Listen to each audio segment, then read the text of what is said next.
இப்போ ஏன் மக்கள் வந்து அதிகமாக மற்றவங்களோட பேச மாட்டேங்கிறாங்க அப்படின்னா, ஒரு தனிமையில் இருக்க விரும்புகிறாங்க. யாரோடையும் பேசுவதற்கு அந்த அளவுக்கு ஆர்வம் இல்லை. காரணம் என்னென்னா, ஒவ்வொருவருக்கும் ஒவ்வொரு கொள்கை இருக்கிறது. ஒவ்வொருவருக்கும் ஒரு குடும்பத்திலே வந்து ஒவ்வொருவருக்கும் ஒவ்வொரு கொள்கை இருக்குது. ஒருத்தர் வந்து நான் நான்வெஜ் சாப்பிட மாட்டேன் அப்படிம்பார். இன்னொருத்தர் நான்வெஜ் சாப்பிடுவார். இன்னொருத்தர் பார்த்திங்கன்னா எனக்கு மாட்டுக்கறி பிடிக்காது, ஆனால் வந்து மட்டன் சாப்பிடுவேன்பார். இன்னொருத்தர் சிக்கன் சாப்பிடுவேன் அப்படிம்பார். அது மாதிரி பார்த்திங்கன்னா இப்படி ஒவ்வொரு குடும்பத்திலே அவ்வளோ வேறுபாடுகள் இருக்குது. கொள்கைகளில் வேறுபாடு இருக்குது. அது மாதிரி பக்கத்து வீட்டுக்காரங்க அவங்க இப்போ மதங்கிற பேரில் வேறுபாடு, மதம் சாதி, அப்புறம் இப்படி நிறைய வேறுபாடு, கொள்கைகளில் வேறுபாடு, அப்புறம் விருப்பங்களில் வேறுபாடு. ஒவ்வொருத்தரும் ஒரு வீட்டில் இருக்குன்னா ஒவ்வொருத்தரும் ஒவ்வொரு தொழில் பார்க்குறாங்க. எல்லோரும் ஒரே தொழிலை ஒரு வீட்டில் உள்ள எல்லாருமே பார்க்குறது கிடையாது. அப்போ தொழிலில் வந்து அவங்க கொள்கை வந்து வேறுபடுகிறது, விருப்பங்கள் வேறுபடுகிறது. இந்த வேற்றுமை தான் இப்படி எல்லாமே வேற்றுமையாக இருக்கிறது. உங்கள் நண்பர்கள்லாம் பார்த்தீங்கன்னா பள்ளிகளில் படிக்கிற வரைக்கும் நீங்கள் நண்பர்களாக இருப்பீங்க. அப்புறம் கல்லூரியும் போகும்போது ஒவ்வொருத்தரும் ஒவ்வொரு தொழிலை தேடிக்கிட்டு போயிடுவாங்க. அப்போ அங்கே வேற்றுமை வந்து விடுகிறது, உங்களை வந்து பிரித்து விடுகிறது. அந்த வேற்றுமை என்பது உங்கள் நண்பர்களை உங்களிடமிருந்து பிரித்து விடுகிறது. இப்படி வேற்றுமையால் நிரம்பியது தான் இந்த உலகம். அதனால தான் நம்ம யார்கிட்டையுமே பேச முடியாது. ஒரு குடும்பத்திலே கூட யாரும் அதிகமாக பேசிக்க மாட்டாங்க. ஏன்னா ஒவ்வொருத்தரும் ஒவ்வொரு தொழிலை பார்க்குறாங்க. ஒரு தொழிலில் ஒற்றுமை இல்லை. அப்போது கடந்த காலங்களில் ஒரு 3000 வருஷத்துக்கு முன்னாடி இந்த மாதிரி உலகங்கள் கண்டுபிடிக்கப்படாத காலத்துலலாம் வந்து விவசாயம் தான் பார்த்துருப்பாங்க. அப்போ வந்து தொழிலில் ஒற்றுமை அங்கே இருந்திருக்கும். எல்லாருமே ஒரே தொழிலில் தான் பார்த்துருப்பாங்க. இந்த உலகங்கள்லாம் கண்டுபிடிக்கப்படாத அந்த காலகட்டங்களில் எல்லோரும் ஒரே தொழில், ஒரே மாதிரியான வாழ்க்கை, ஒரே மாதிரியான குடிசை வீடு. இங்கே பார்த்திங்கன்னா ஒரு வீடு ஒருத்தர் வாடகை வீட்டில் இருக்காங்க, இன்னொருத்தர் பெரிய வீட்டில் இருக்காங்க, இன்னொருத்தர் குடிசை வீட்டில் இருக்காங்க, கூரை வீட்டில் இருக்காங்க, ஓட்டு வீட்டில் இருக்காங்க. இப்படி எல்லாமே வேற்றுமை, எல்லா வகையிலையும் தொழிலில் வேற்றுமை, இருப்பிடங்களில் வேற்றுமை, அந்த மாதிரி உணவு முறைகளில் வேற்றுமை, அப்புறம் வந்து சாதி வேற்றுமை, மத வேற்றுமை, நிறத்தில் வேற்றுமை.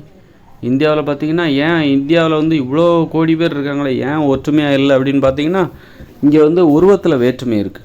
ஒவ்வொருத்தருடைய நிறத்தில் இந்தியர்கள் எல்லாருமே ஒரே நிறத்தில் இல்லை. ஒருத்தர் கருப்பாக இருக்கார், ஒருத்தர் ரொம்ப கருப்பாக இருக்கார், ஒருத்தர் ரொம்ப சிவப்பாக இருக்கார், ஒருத்தர் மாநிறமாக இருக்கார். இப்படி உருவங்களில் இந்தியர்களிடம் நிறைய வேற்றுமைகள் இருக்குது. அதனால தான் அவங்ககிட்ட ஒற்றுமையே கிடையாது. அதனால் ஒற்றுமை என்பது வெளிப்படையாகவே தெரியும். உருவங்களில் ஒற்றுமை இருக்க வேண்டும். அப்போ தான் அவர்கள் வந்து உருவங்களில் நிறத்தில் ஒற்றுமை இருக்க வேண்டும். அப்போ தான் அவங்க ஒற்றுமையாக இருப்பாங்க. ஒரு பகுதியில் வாழ்கிற மக்கள் வந்து ஒரு நாட்டில் வாழ்கிற மக்கள் வந்து ஒற்றுமையாக இருக்க வேண்டும் என்றால் அதற்கு அடிப்படை அவர்களுடைய உருவங்களில் நிறங்களில் ஒற்றுமை இருக்க வேண்டும். அப்போ தான் அங்கே ஒற்றுமை இருக்கும். இங்கே வந்து அந்த ஒற்றுமை என்பது இங்கே இல்லை. இந்தியர்கள் எல்லாருமே வேறு முகத்துடன் இருக்கிறார்கள். வேறு முகம்தான் எல்லாத்துக்கும் இருக்கும். அது இயற்கையானது தான். இருந்தாலும் அதில் ஒரு ஒற்றுமை. இப்போ ஒரு சைனாக்காரங்கன்னா அவங்களுடைய முகத்தில் ஒரு ஒற்றுமை இருக்கும். வேற்றுமை இருந்தாலும் ஒருத்தர் முகம் இன்னொருத்தரோட முகத்தோடு வேறுபட்டு இருந்தாலும் அதில் ஒரு ஒற்றுமை இருக்கும். நிறத்தில் ஒற்றுமை இருக்கும். அந்த வடிவமைப்பில் ஒரு ஒற்றுமை இருக்கும். ஆனால் இந்தியர்களை பார்த்திங்கன்னு வச்சுக்கோங்க, ஒருத்தர் கருப்பாக இருப்பார், ஒருத்தர் வந்து வெள்ளையாக இருப்பார், மாநிறம், இப்படி ஏகப்பட்ட வேற்றுமை. இன்னொருத்தர் ஆரோக்கியமாக இருப்பார், திடகாத்தமாக இருப்பார், இன்னொருத்தர் நோஞ்சானாக இருப்பார். இப்படி ஏகப்பட்ட வேற்றுமை. நிறத்தில் வேற்றுமை, உருவத்தில் வேற்றுமை, தோற்றத்தில் வேற்றுமை, வாழ்க்கை முறையில் வேற்றுமை, இப்படி ஏகப்பட்ட வேற்றுமைகளால் நிரம்பியதான் இந்த இயந்திர அறிவியல் உலகம். அதனால தான் அப்புறம் நிறைய கொள்கைகளில் வேற்றுமை, தொழில் வேற்றுமை. அதனால் இங்கே ஒற்றுமை என்பதே இல்லை, இருக்க முடியாது. இயந்திர அறிவியல் உலகம் என்றால் அது வேற்றுமை தான்.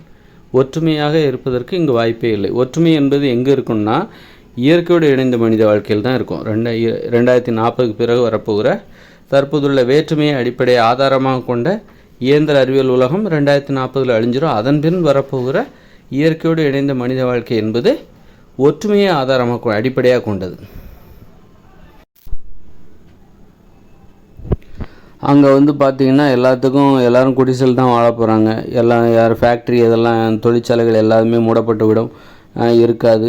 அப்புறம் மின்சாரம் இருக்காது, போக்குவரத்து வாகனங்கள் இருக்காது, ஆடை தொழிற்சாலை இருக்காது, அணிகலன்கள் தங்கத்துக்கெல்லாம் மதிப்பே கிடையாது. இப்படி வந்து காலனி தொழிற்சாலையெல்லாம் இருக்காது, செருப்பு இது மாதிரி ஷூ சொல்கிறேன் அது மாதிரி. அப்போது அவர்கள் இயற்கையோடு இணைந்து எளிமையாகத்தான் வாழ்வார்கள். எல்லோரும் ஒரே தொழில் தான் பார்ப்பாங்க, வேறு வழியே இல்லை. அதனால் உணவு முறையிலையும் அவர்களிடம் ஒற்றுமை இருக்கும். பணம் என்கிற நடைமுறையே அங்கே கிடையாது. அதனால் பொருளாதார ஏற்றத்தாழ்வுகள், வேற்றுமைக்கு காரணமான அந்த பொருளாதார ஏற்றத்தாழ்வுகள் அவர்களிடம் இல்லை. எல்லாத்துக்கும் ஒரே அளவு நிலம், ஒரே அளவு வீடு, அது வெறும் ஒற்றுமை தான். அங்கே இயற்கையோடு இணைந்த மனித வாழ்க்கைக்குள்ளே போயிட்டிங்கனாலே, எளிமையாக வாழ ஆரம்பித்து விட்டாலே அங்கே ஒற்றுமை தான் இருக்கும். வேறு வழியே கிடையாது. ஒற்றுமையாக வாழ்வது தான் வேறு வழியே கிடையாது. வாழ்வதை தவிர உங்களுக்கு வேறு வழியே கிடையாது. ஒற்றுமையாக வாழ்ந்தால்தான் நீங்கள் அங்கு வாழ முடியும். ஒற்றுமையாகத்தான் வாழ முடியும். அங்கு வேற்றுமையாக வாழவே முடியாது. வேற்றுமையை தேடி போகவே முடியாது. உங்களை ஒற்றுமையாக உட்கார வைக்கும். ஒற்றுமையாக உட்காரு அப்படின்னு அது உங்களை உட்கார வைக்கும். வேற்றுமை பற்றிய எண்ணம், வேற்றுமை என்றால் என்ன என்று கேட்பீர்கள். அந்த அளவுக்கு ஒரு அப்போ என்ன ஆகும் அப்படின்னா, நல்லா உறவு முறை, ஒருத்தருக்கு ஒருத்தர் நல்லா பேசிப்பாங்க. எல்லாருடைய பிரச்சனையும் எல்லார்ட்டையும் பேசலாம். எல்லாருமே ஒரே தொழில் தான் பார்க்குறாங்க. அந்த இயற்கையோடு இணைந்த மனித வாழ்க்கை 2040 பிறகு இந்த உலகத்தில் இருக்கிற 800 கோடி மக்களும் ஒரே தொழில் தான், விவசாயம் தான் பார்க்க போகிறாங்க. அதனால் நீங்கள் ஒரு பகுதியில் வாழ்கிற ஒரு ஊரில் 4000 பேர் வாழ்கிறாங்கன்னா, நீங்கள் விவசாயத்தை பற்றி யார்கிட்ட வேணாலும் பேசலாம். எல்லாத்துக்குமே அது புரியும். அது எல்லாருடைய பிரச்சனையாகவும் இருக்குது. எல்லாருக்கும் புரிகிற பிரச்சனையாக இருக்கும். எல்லாருக்குமே சம்மந்தப்பட்ட பிரச்சனையாக அது இருக்கிறது. அந்த அளவுக்கு அப்போ நீங்கள் யார்கிட்ட வேணாலும் பேசலாம். அப்போது உறவுமுறை என்பது அங்கே ரொம்ப சூப்பராக இருக்கும், ரொம்ப நல்லாயிருக்கும். நீங்கள் ஒருத்தருடைய உணர்வுகளை எல்லாருமே புரிஞ்சுப்பாங்க. ஏன்னா ஒருவர் சந்திக்கிற பிரச்சனைகள் அங்குள்ள அனைவருமே சந்திப்பார்கள். அந்த அளவுக்கு ஒற்றுமை நிறைந்த ஒரு வாழ்க்கை தான் இயற்கையோடு இணைந்த மனித வாழ்க்கை. அதனால் எல்லோரும் குடிசையில் தான் வசிப்பாங்க.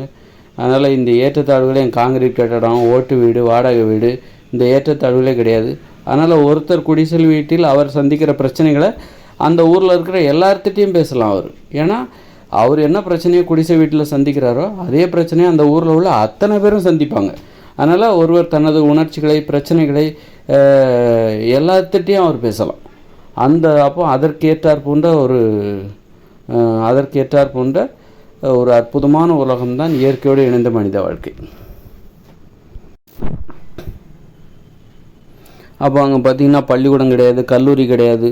அப்போது என்ன, பள்ளிக்கூடம், கல்லூரி, புத்தகங்கள் இதெல்லாம் கிடையாது. இன்ஜினியர் கிடையாது, டாக்டர் கிடையாது. எல்லோரும் ஒரே லெவல் தான். எல்லோரும் விவசாயி. நீ உன் அறிவை வளர்த்துக்க முடியாது.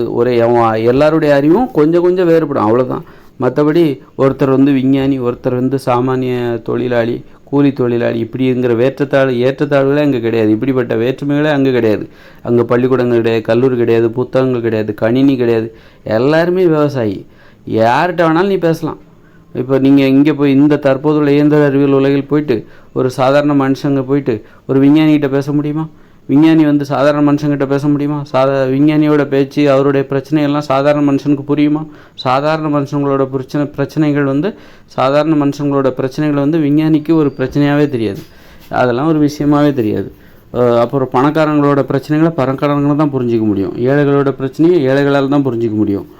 ஆனால் இயற்கையோடு இணைந்த மனித வாழ்க்கையில் 2040 பிறகு வரப்போகிற வாழ்க்கையில் அனைவருடைய பிரச்சனைகளை அனைவருமே புரிஞ்சிக்க முடியும். அப்போ அனைவரிடமும் தடையில்லாமல் பேசலாம். அனைவரிடமும் அன்பு செலுத்தலாம். இங்கே தற்போதுள்ள இயந்திர அறிவியல் உலகில் நீ பணக்காரங்கிட்ட தான் அன்பு செலுத்த முடியும். ஏன்னா அன்புங்கிறது எப்படி வரும்னா உதவி அடிப்படையாக கொண்டு தான். பணக்காரங்க தான் உதவி செய்ய முடியும், ஏழைகள் உதவி செய்ய முடியாது. ஏழைகளுடைய பிரச்சனையை ஏழைகள் தான் புரிஞ்சிக்க முடியும். அதனால் இந்த உறவு முறையே பார்த்திங்கன்னா பொருளாதார அடிப்படையாகத்தான் உருவாகும். உங்கள் பொருளாதாரம் எப்படி இருக்கோ அந்த அளவில் தான் உங்களுடைய உறவு முறையும் உங்களுடைய நட்பும் நண்பர்களும் அமைவாங்க. உங்களுக்கு யார் உதவி செய்வாங்களோ அவங்க தான் உங்களுடைய உறவினர்களாகவும் நண்பர்களாகவும் இருப்பார்கள். அதனால் இங்கே இந்த பொருளாதாரம் தான் உறவு முறையை தீர்மானிக்கிறது. ஆனால் இயற்கையோடு இணைந்த மனித வாழ்க்கையில் அனைவரும் ஒரே மாதிரியான வாழ்க்கை, ஒரே மாதிரியான விளைநிலம், ஒரே மாதிரியான குடிசைகள் இதெல்லாம் இருக்கிறதுனால அவங்க அனைவரிடமே பேசலாம், அன்பு செலுத்தலாம். அன்பு செலுத்துவதற்கு அங்கே தடையே கிடையாது. எல்லோரையும் அன்பு செலுத்தலாம். அந்த மாதிரியான ஒரு உலகம் அது. அங்கே ஒற்றுமை தான் அதன் இயல்பு. இயற்கையோடு இணைந்த மனித வாழ்க்கை என்பது அதன் இயல்பே ஒற்றுமை தான். வேற்றுமை என்பது செயற்கையானது, நாம் உருவாக்கியது. உலோகங்கள் கண்டுபிடித்த பிறகு உருவானது தான் வேற்றுமை. உலோகங்கள் கண்டுபிடித்த பிறகு அந்த உலோகத்தில் அடிப்படையான தொழில்கள் உருவாகியது. நிறைய தொழில்கள், அதாவது தச்சு தொழில் உருவாகியது. அப்புறம் இப்படி பானை செய்கிற தொழில் உருவாகியது. அப்படியே ஒவ்வொரு தொழிலாக கட்டிடம் கட்டுற தொழில் உருவாகியது. இதெல்லாம் வேற்றுமை. இந்த தொழில்கள் உலோகங்கள் கண்டுபிடிக்கப்பட்ட பிறகு உலோகத்தை அடிப்படையாக கொண்ட தொழில்கள் நிறைய உருவாச்சுல்ல, அதுதான் வேற்றுமைக்கு காரணமாக அமைகிறது. அப்போ உலோக பயன்பாடு, உலோகங்களே இனிமேல் வந்து நம்ம பயன்படுத்த முடியாது, உற்பத்தி செய்ய முடியாது என்கிற சூழ்நிலை நிலவுகிற இயற்கையோடு இணைந்த மனித வாழ்க்கையில் அங்கே உலோகங்களை யாரும் உற்பத்தி செய்ய மாட்டாங்க. உலோகங்களை அதன் தாது பொருட்கள் இந்த பிரித்து எடுக்கிற அந்த தொழிற்சாலையெல்லாம் மூடிடுவாங்க. அதனால் வந்து அவங்கெல்லாம் குடிசையில் தான் வசிப்பாங்க. அதனால் அங்கே ஒற்றுமையாகத்தான் இருப்பார்கள். அங்கே வேற்றுமைக்கு வழியே கிடையாது. எல்லோரும் ஒரே தொழில் தான் பார்ப்பாங்க. அதனால் வந்து எல்லோரும் ஒற்றுமையாகத்தான் இருப்பார்கள். ஒற்றுமை தான் இயற்கையோடு இணைந்த மனித வாழ்க்கையின் இயல்பு. அங்கே சாதாரணமாக இருக்கும். நீங்கள் யார்கிட்டையுமே பிரச்சாரம் பண்ணவே தேவையில்லை. ஆணும் பெண்ணும் சமத்துவமாக இருப்பார்கள். எல்லாருமே சமமாக இருப்பார்கள். அதுதான் இயற்கையோடு இணைந்த மனித வாழ்க்கை. ஆனால் இங்கே சமமாக இருக்க முடியாது. தற்போதுள்ள இயந்திர அறிவு வேற்றுமை என்பது ரொம்ப செயற்கையானது. ஏற்றத்தாழ்வுகள் இருக்குல்ல, சமத்துவமற்ற ஒரு வாழ்க்கை முறை இருக்குல்ல, அது ரொம்ப செயற்கையானது, தற்காலிகமானது. அது இன்னும் 20 வருஷம்தான் இருக்கும். இயற்கையில் வந்து வேற்றுமையாக வாழ முடியாது. இயற்கையோடு இணைஞ்சு வாழ்ந்துட்டிங்கன்னா நீங்கள் வேற்றுமையாக வாழவே முடியாது. ஒற்றுமையாகத்தான் வாழ்வீர்கள்.